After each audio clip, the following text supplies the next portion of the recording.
नमस्कार। GS with GD में आज हम चर्चा करेंगे नेपाल के आंदोलन की। दरअसल नेपाल के आंदोलन का सूत्रधार जेन जी ग्रुप को माना जा रहा है।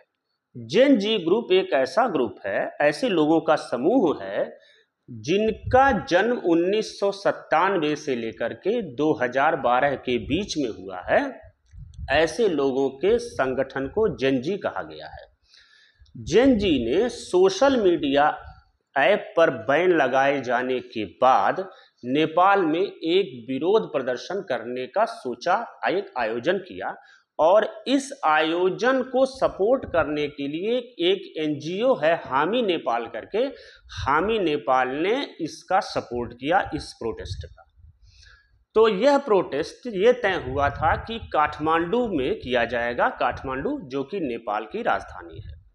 और यह विरोध प्रदर्शन शांतिपूर्ण तरीके से चल रहा था कि नेपाल के पुलिस द्वारा इस विरोध प्रदर्शन कर रहे लोगों पर गोलीबारी की गई और गोलीबारी करने के बाद 30 लोग मारे गए और 400 से ज़्यादा लोग घायल हुए।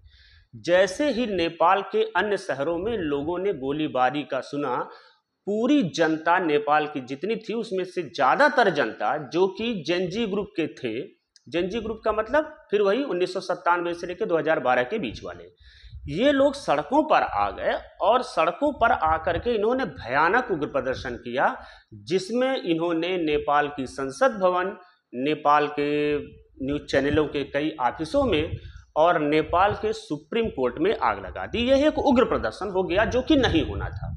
और इस उग्र प्रदर्शन के लिए कहीं ना कहीं नेपाली पुलिस भी जिम्मेदार है, जिसने अगर संयम का परिचय दिया होता तो शायद यह प्रदर्शन इतना उग्र नहीं होता।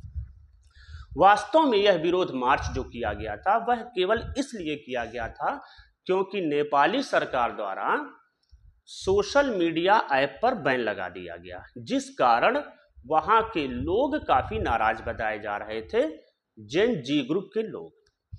तो दरअसल इसका कारण केवल सोशल मीडिया ऐप पर बैन लगाए जाना नहीं, बल्कि नेपाल में बढ़ रहे भ्रष्टाचार, नेपोटिज्म और बेरोजगारी वहां का प्रमुख कारण है। यह कहानी सोशल मीडिया ऐप के बैन की केवल नहीं है। सितंबर 2023 में सरकार ने एक एडवाइजरी जारी करी और उसमें यह कहा कि सभी सोशल मीडिया के लोग अपना अपना जो है प्लेटफार्म, जो सोशल मीडिया प्लेटफार्म है, उसका रजिस्ट्रेशन नेपाली कानून के अधीन करा लें। अगर वो नेपाली कानून के अधीन उसका रजिस्ट्रेशन नहीं करवाते हैं तो उनके प्लेटफार्म को नेपाल में बैन कर दिया जाएगा। और इसके खिलाफ लोग सुप्रीम कोर्ट में भी गए, लेकिन सुप्रीम कोर्ट ने यह कह करके इनकार कर दिया कि जो सरकारी नियम है उसमें वह कोई हस्तक्षेप नहीं कर सकती है। 28 अगस्त 2025 को सरकार द्वारा एक बार फिर एक एडवाइजरी जारी की गई, जिसमें यह कहा गया कि 3 सितंबर 2025 तक सोशल मीडिया के सभी प्लेटफार्म नेपाली कानून के अनुसार अपना रजिस्ट्रेशन करवा लें। जब इन लोगों ने अपना रजिस्ट्रेशन नहीं करवाया तब सरकार ने 26 सोशल मीडिया साइटों को तुरंत बैन कर दिया।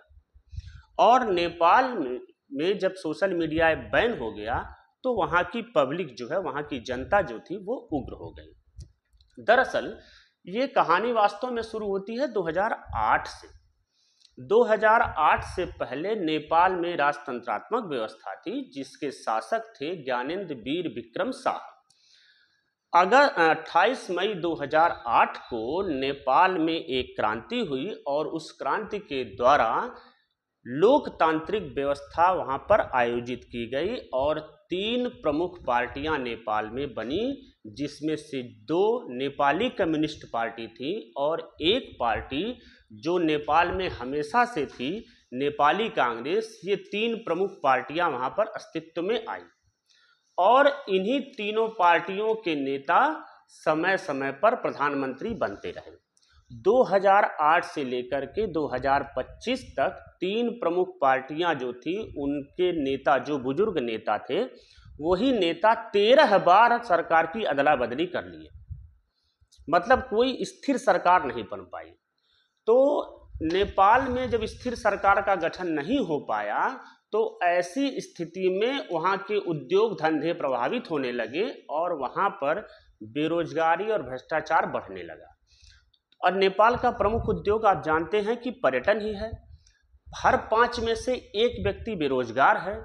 बेरोजगारी का आलम नेपाल में ये है कि नेपाल के युवक रूस यूक्रेन युद्ध में रूस की तरफ से जाकर के युद्ध कर रहे हैं ताकि वो अपने परिवार का भरण पोषण कर सके।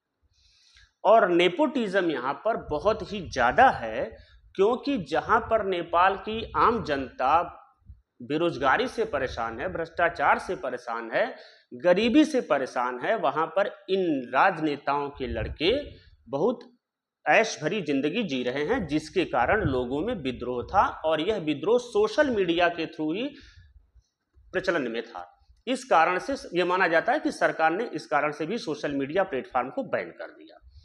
8 सितंबर 2025 को जो प्रोटेस्ट हुआ, उस प्रोटेस्ट के तुरंत बाद नेपाल के गृह मंत्री ने अपना इस्तीफा दे दिया और इस्तीफा देने से पूर्व उन्होंने सोशल मीडिया साइट पर लगे हुए बैन को हटा दिया।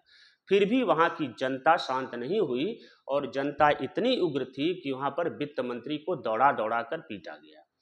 9 सितंबर 2025 को नेपाल के प्रधानमंत्री केपी शर्मा ओली ने अपना इस्तीफा दे दिया, लेकिन इसके बावजूद भी वहां की जनता इससे संतुष्ट नहीं हुई और संतुष्ट न होने के कारण ही वो एक मांग करने लगे कि यहाँ पर एक नई व्यवस्था कायम की जाए। और चूंकि उनका तीनों प्रमुख पार्टियों के नेताओं पर कोई विश्वास नहीं था, इसलिए नेपाल की जनता ने ये मांग करी कि नेपाली सुप्रीम कोर्ट के पूर्व मुख्य न्यायाधीश जो महिला हैं सुशीला कार्की को अंतरिम सरकार में प्रधानमंत्री बनाया जाए और प्रधानमंत्री बनाने के बाद उन्हीं की देखरेख में यह व्यवस्था फिर से आगे बढ़े।